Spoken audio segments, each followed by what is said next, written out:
کاری نمیشدگی شد. خدا لعنت کند. برای شهردار شدنم یک قدم مانده بود. تو را دید و راه بازگشت ندارد.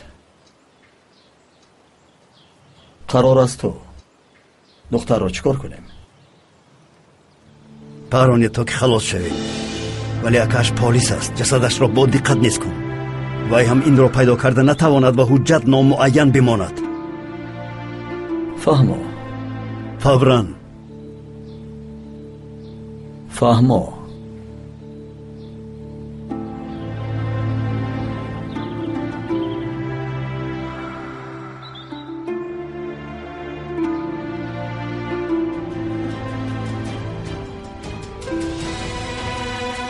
ماما نرسید آخه.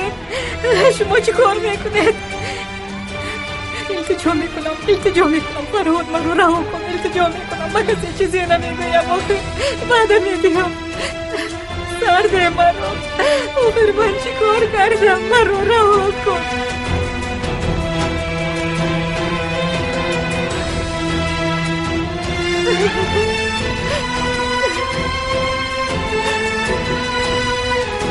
یاری دیهت راه گرد.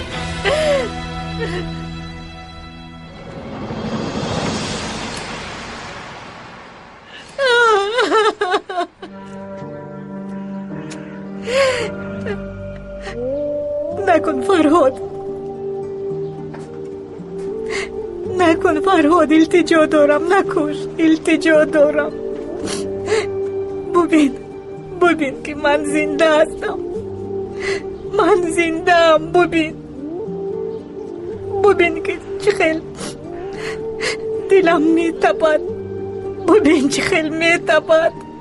خونم در بدن گرمم سیر دارد. التماس نکش فرهاد.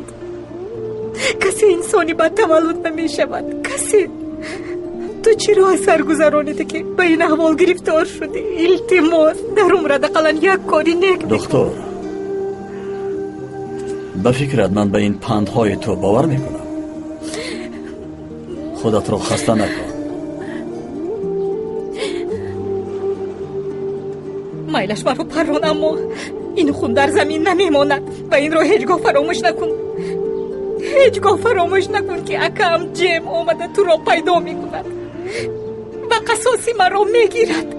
فراموش نکن که برای خونی مرا ریزاندن تو آمده جانی تو را میگیرد.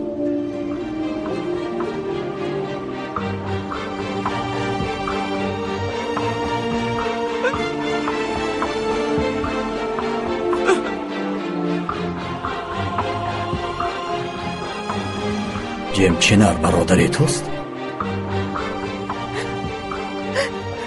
بله، برادرم.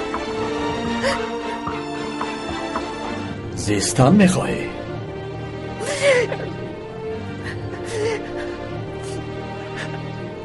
البته میخواهم.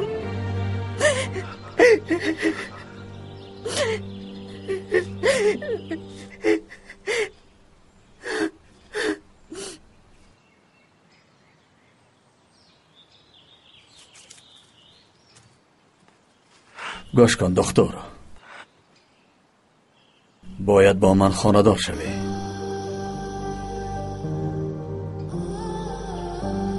اگر زنی من شوی و نسب مرا قبول کنی زنده میمانی. ما با آدمان خودی ضرر نمیرسانیم. هم مردن و هم زنده ماندن در دست خودی توست. انتخاب کن.